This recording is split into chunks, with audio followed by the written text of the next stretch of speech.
அனைவருக்கும் வணக்கம்.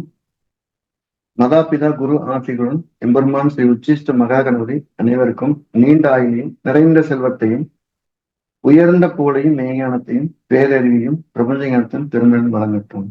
அனைவருக்கும் எனது மானசீகமான வாழ்த்துக்கள், மானசீகமான ஆசைகள். நம்ம இன்னைக்கு பார்க்க போற இந்த பதிவை பார்க்க அனைவரையும் அன்புடன் வரவேற்கின்றேன்.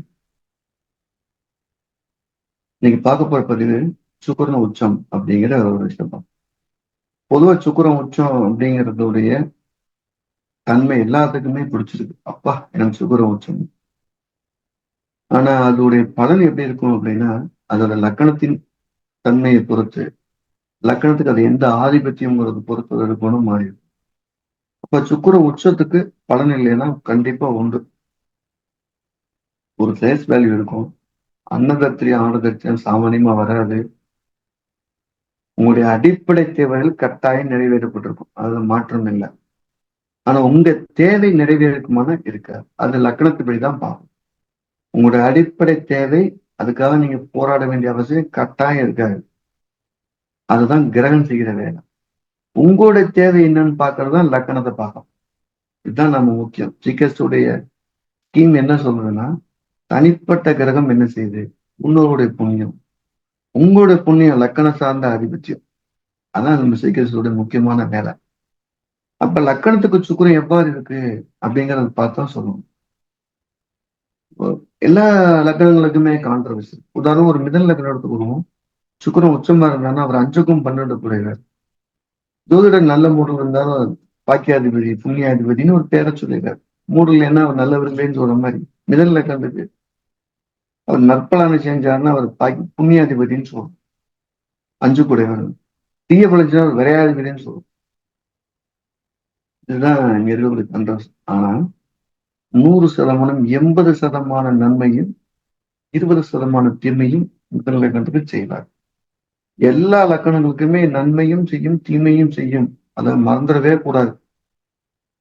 நன்மை அதிகமா செஞ்சா நல்ல கிரகம், தீமையை குறைவா செஞ்சா தீய கிரகம். அப்படிதான். வெறும் நன்மையை மட்டுமே ஒரு கிரகம் செய்யவே செய்யாது. நன்மை மட்டுமே ஒரு கிரகம் செய்யவே செய்யாது. நன்மையோட அளவு அதிகமா செஞ்சா நன்மைன்னு சொல்றோம், தீமையோட அளவு அதிகமா தீய கிரகம்னு சொல்றோம். அப்படிதான். அதே ஒரு மீன லக்கணத்துக்கும் வச்சுக்கோ, சுக்கிரன் உச்சம், அதே சுக்கிரன் தான். ஆனா இங்க 3 8 குறைவு. அவர் தான் ஆயுதத்தை வச்சிருப்பாரு, எப்படா சமயம் பார்த்து குத்தலாம். இப்ப தனிப்பட்ட உச்ச கிரகம்னு பேசுறதை விட லக்கணத்துக்கு அது எந்த ஆதிபத்தியத்தை பெற்று உச்சம் பெற்றிருக்குங்கிறது மட்டும்தான் சிறப்பு. அதுதான் நமக்கு தேவை. அதைத்தான் நம்ம எடுத்து சொல்லணும். அப்ப தனித்த உச்சகரம் அடிப்படை தேவையை கொண்டு வாசல்ல வச்சிடும். இந்த நல்ல சாப்பாடு, நல்ல ட்ரெஸ், நல்ல விதமான சூழ்நிலையை வச்சிடும். அப்ப 3 8 செய்யும் நீங்க பண்ற சிறு சிறு தப்ப கூட தட்டி கேட்கும். மிதல் லக்கத்துக்கு 5 பண்ண சேரு யோகத்தை அளவுக்கு அனுபவிக்கும் போது காயப்படுத்து. ஏதோ ஒரு சுச்சமான ஒரு விஷயம் என்ன அப்படின்னா, மிதல் லக்கத்துக்கு 5க்கும் 12 ஒரு சுக்கிரன் 10ல உச்சம் பெறாரு. நீங்க குழந்தைகளுக்கும் இல்ல பூர்வீகத்துல நீங்க தாற்பயமா ஆடம்பரமா செய்யும் போதுதான் மாட்டிக்கிறீங்க. ஒரு பெண்மணி, அவங்க மிதல் லக்கணம், சுக்கிரன் 5 கூட சுக்கிரன் 10ல வச்சிருக்கும் போது குழந்தைக்கு திருமணம் பண்றோம், குழந்தைக்கு பெருசா பண்றோம், பூர்வீகத்துல வீடு வாங்கி வைக்கிறோம், பூர்வீகத்துல பங்களா வாங்குறங்கிற போதுதான் மாட்டிக்கிறோம். அந்த 2 விஷயத்த கை வைக்கலைன்னா கண்டிப்பா சுக்கிரன் தீமை செய்யாது.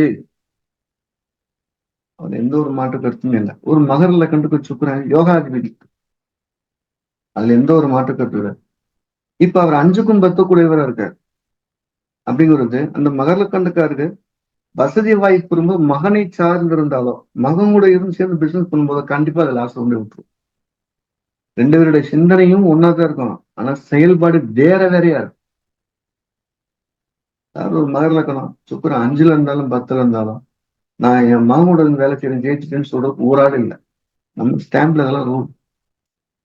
ஒரு கும்பலக்கணம் இப்படி ஒரு ஒரு சுக்கிரனும் பலம் பெறும்போது சொல்லலாம். அதே மகர லக்கணம் சுக்கிரன் உச்சமா இருக்காரு. நம்ம தலைப்பு சாதாரணமா ஆட்சி வரும்போது ஒரு யோகத்தை கொடுக்குறாரு. அப்ப உச்சம் பெறும்போது என்ன செய்யறாரு அப்படின்னா, அவர் தன்னுடைய மகனையும் தன்னுடைய தம்பியும் இணைக்கும் போதுதான் கண்டவர். தனித்தனியே இருந்தாங்கன்னா யோகத்தை கொடுத்துடுறாரு. அப்ப ஜாதகருடைய முயற்சி மகனுக்கு பிடிக்காம போயிடுது, இல்ல மகனோட முயற்சி ஜாதகருக்கு பிடிக்காம போகுது.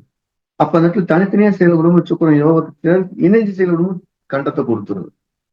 அப்ப தனித்த சுக்கிரன் அப்படிங்கிறது உங்களோட அடிப்படை வசதி. ஆதிபத்தியத்துடைய சுக்கிரன் அப்படிங்கிறது நீங்க செயல்படக்கூடிய செயல்பாட்டு வரக்கூடிய விளைவுங்கிற ஞாபகம் வச்சுட்டா ரொம்ப பர்ஃபெக்டா இருக்கும். வெறும் கிரகத்தை சொல்லாம இன்னும் கூடுதல் அடுத்த நட்சத்திர லெவலுக்கு போறோம் அப்படிங்கிற ஒரு விஷயம் இருக்கு. நம்ம சங்கரன் கோயில்ல பிப்ரவரி 2, 3, 4 இந்த 3 நட்சத்திர சித்தாந்தம் நடத்த போறோம்.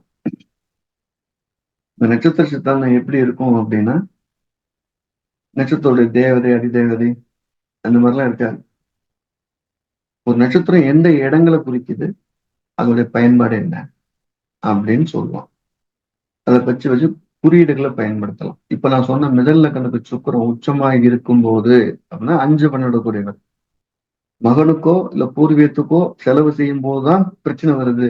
அந்த மாதிரி மகனுக்கு என்ன செலவு செய்யும் போது அப்படிங்கிற ஒரு குறியீடு. அப்ப இதை எப்படி செய்ய போறாங்க, எப்படி பார்க்க போறாங்க அப்படிங்கிற மாதிரியான குறியீடுகள் நடத்துறது ஒண்ணு. ஒரு ஒரு ஒரு கிரகத்தோட நட்சத்திரம் அந்த நட்சத்திரோட பேசிக் கண்டென்ட் பெருசா இருக்காது. நட்சத்திரோட நாம எழுத்து அதிதேவதை அதெல்லாம் எதுவும் இருக்காது. அது எந்த இடத்தை சுட்டி காட்டுது, அது எப்படி செயல்படும், அது கிரகமா ஒரு நட்சத்திர கிரகமா என்ன வேலை செய்வாரு, நட்சத்திரமா என்ன வேலை செய்யும். ஒரு கிரகச்சேர்க்கை எப்படி நட்சத்திரமா மாறி வருது. ஒரு கிரகத்தோட நட்சத்திரத்துல நிறைய பேர் இருந்தாங்கன்னா ஒருத்தர் இருந்தாங்க, யாரும் இல்லாம இருந்தா என்ன, வேறு வேறு ஆங்கிள் அதான் பண்ணலாம். ஒரு கிரகத்துக்கும் இன்னொரு கிரகத்துக்குள்ள தூரத்துல இடையில எத்தனை நட்சத்திரம் இருக்கு, அது என்ன செய்ய காத்துரு. இதுதான் மெயின் நம்ம நடத்தப்போம். ஸோ ஒரு கிரகம் சும்மா பலம் பெறுதுங்கிறத விட என்ன மாதிரி ஆதிபத்தியத்துல பலம் பெறுது, அது எதனால செய்ய காத்திருக்கு அப்படிங்கிறது பார்க்க போறோம். லக்கணத்துக்கு ஒரு நட்சத்திரம் இருந்து என்ன வேலை செய்யறாரு அப்படிங்கிறதையும் நம்ம சேர்ந்து தான் பார்க்க போறோம். இப்போ நம்ம ஜிகேஸ்டோ என்ன செஞ்சுட்டு இருக்குது அப்படின்னா, எல்லாத்துக்கும் ஜோதிடம் போய் சேருங்கிறதுக்காக எல்லா விடயங்களையுமே வேற வேற ஆங்கிள் மிக சரியாக தேர்ந்தெடுக்கப்பட்ட விதிகளை உங்களுக்கு நாங்கள் பேட்டர்னா பண்ணி சொல்லிட்டு அடிப்படை ஜோதிடம் படிக்கணும் விருப்பம் இருக்கவங்க இல்லக்கு நம்ம தொடரலாம். ஜனவரி 28 மெயில் பேச்சு ஆரம்பிக்கிறது. சார் நட்சத்திர சித்தாந்தம் படிக்கணும் அப்படின்னா சங்கரன் கோயில்ல பிப்ரவரி 2, 3, 4 நடக்கிறது. ஸோ அது நேரடி வகுப்பா இருக்கும். அதுல கலந்துக்கிறதுனாலும் அதை கலந்துக்கலாம். இது ஒரு ஒரு எளிமையான ஒரு பாடத்திட்டமா இருக்கும் அப்படிங்கிற எந்த ஒரு மாற்று கருத்தும் கிடையாது. ரொம்ப மூலநூல்ல இருந்து கசகசன்னு இருக்கிறதெல்லாம் இல்லாம ரொம்ப சிம்பிளா நடைமுறைக்கு எது சாத்தியம் அப்படிங்கிறத மட்டும்தான் சொல்லணும். உடைப்பட்ட நட்சத்திரம்னா என்ன, அது என்ன செய்ய காத்திருக்கு. முழுமை நட்சத்திரம்னா அது என்ன செய்ய காத்திருக்கு. ஒரு கிரகத்துக்கு முழு நட்சத்திரமா உதாரணமா சனியோட நட்சத்திரம் 3 நட்சத்திரம் இருக்கு, அது 3 வீட்டுலதான் இருக்கு. அப்ப அதோட நட்சத்திராதிபதியா சனி என்ன செய்யறாரு. செவ்வாய் நட்சத்திரம் 6 வீட்டுல இருக்கு, அவர் நட்சத்திரம் என்ன செய்ய போறார். அப்படி ஒரு வேற ஒரு கோணத்துல பாக்குறதுதான் இந்த நட்சத்திர முதிய விளைவு. மீண்டும் நம்ம அடுத்த பதிவுல தெளிவா சந்திப்போம். அதுவரை எல்லாம் வல்ல எம்பெருமான் இது உச்சிஷ்டமான அனைவருக்கும் நீண்டாயிலையும் நிறைந்த செல்வத்தையும் உயர்ந்த போதையும் மெய்ஞானத்தையும் பேரறிவையும் பிரபஞ்சத்தையும் வழங்கட்டும். மதாபிதா குருதெய்வ ஆசியுடன் அனைவரும் சிறப்பாக வாழ வாழ்த்துக்கள்.